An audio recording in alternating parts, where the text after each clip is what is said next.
Social media पर सरिता माली नाम की जेएनयू की छात्रा का एक पोस्ट तेजी से वायरल हो रहा है। सरिता ने यह पोस्ट 7 मई की रात फेसबुक पर लिखा था। दरअसल बहुजन समाज से ताल्लुक रखने वाली सरिता ने अमेरिका की एक यूनिवर्सिटी में शानदार उपलब्धि हासिल की है। बचपन में रेड लाइट पर फूल बेचने से लेकर जेएनयू और फिर अमेरिका तक सरिता का सफर शानदार रहा। सरिता माली 28 साल की हैं। उनके पिता चाइल्ड लेबर बनकर मुंबई चले गए थे। सरिता का जन्म और परवरिश मुंबई के स्लम इलाके में ही हुई। एक छोटी सी जगह जिसे हम साइज के हिसाब से 10x12 कह सकते हैं, उसमें परिवार के 6 लोग रहते थे। सरिता माली ने ग्रेजुएशन की पढ़ाई तक वह उसी स्लम में रह रही थी। अपने इस मुश्किल भरे सफर और फिर शानदार उपलब्धि के बारे में सरिता ने फेसबुक पर लिखा है, जो वायरल हो गया। सरिता ने जो लिखा आप खुद उन्हीं के शब्दों में सुनिए। मेरा अमेरिका के 2 विश्वविद्यालयों में चयन हुआ है, यूनिवर्सिटी ऑफ कैलिफोर्निया और यूनिवर्सिटी ऑफ वॉशिंगटन। मैंने यूनिवर्सिटी ऑफ कैलिफोर्निया को वरीयता दी है। मुझे इस यूनिवर्सिटी ने मेरी मेरिट और अकादमिक रिकॉर्ड के आधार पर अमेरिका की सबसे प्रतिष्ठित फेलोशिप में से एक चांसलर फेलोशिप दी है।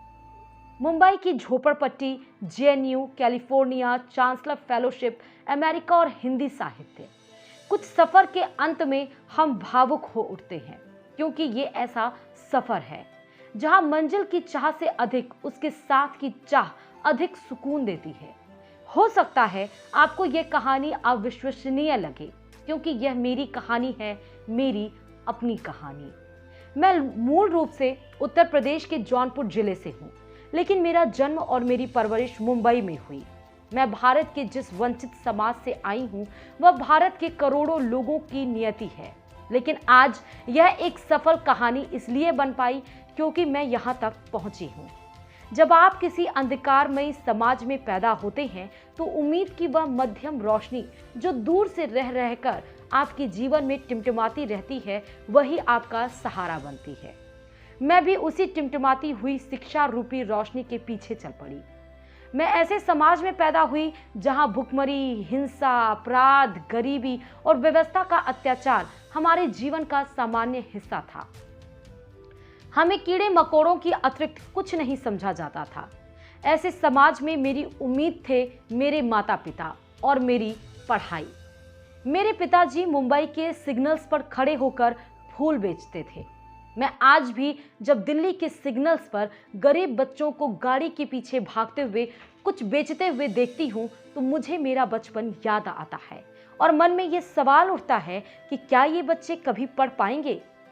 इनका आने वाला भविष्य कैसा होगा? जब हम सब भाई बहन त्योहारों पर पापा के साथ सड़क के किनारे बैठकर फूल बेचते थे, तब हम भी गाड़ी वालों के पीछे ऐसे ही फूल लेकर दौड़ते थे। पापा उस समय हमें समझाते थे कि हमारी पढ़ाई ही हमें इस श्राप से मुक्ति दिला सकती है। अगर हम नहीं पढ़ेंगे तो हमारा पूरा जीवन खुद को जिंदा रखने के लिए संघर्ष करने और भोजन की व्यवस्था करने में बीत जाएगा। हम इस देश और समाज को कुछ नहीं दे पाएंगे और उनकी तरह अनपढ़ रहकर समाज में अपमानित होते रहेंगे। मैंने यह सब नहीं कहना चाहती हूँ, लेकिन मैं ये भी नहीं चाहती कि सड़क किनारे फूल बेचते किसी बच्चे की उम्मीद टूटे, उसका हौसला खत्म हो। इसी भूख, अत्याचार, अपमान और आसपास होते अपराध को देखते हुए 2014 में मैंने जेएनयू हिंदी साहित्य में मास्टर्स करने आई। सही पढ़ा आपने, जेएनयू वही जेएनयू जिसे कई लोग बंद करने की मांग करते हैं, जिसे आतंकवादी, देशद्रोही, देश विरोधी पता नहीं क्या क्या कहते हैं। लेकिन जब मैं इन शब्दों को सुनती हूँ तो भीतर एक उम्मीद टूटती है। कुछ ऐसी जिंदगियां जो यहाँ आकर बदल सकती हैं और बाहर जाकर अपने समाज को कुछ दे सकती हैं, यह सुनने के बाद मैं उनको खत्म होते हुए देखती हूँ। यहाँ के शानदार अकादमिक जगत, शिक्षकों और प्रगतिशील छात्र राजनीति ने मुझे इस देश को सही अर्थों में समझने और अपने समाज को देखने की नई दृष्टि दी है। जेएनयू ने मुझे सबसे पहले इंसान बनाया। यहाँ की प्रगतिशील छात्र राजनीति ने जो न केवल किसान, मजदूर, पिछड़ों, दलितों, आदिवासियों, गरीबों, महिलाओं, अल्पसंख्यकों के हक के लिए आवाज उठाती है, बल्कि इसके साथ साथ उनके लिए अहिंसक प्रतिरोध करने का साहस भी देती है।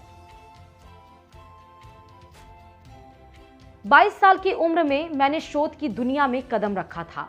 खुश हूं कि यह सफर आगे 7 वर्षों के लिए अनवरत जारी रहेगा।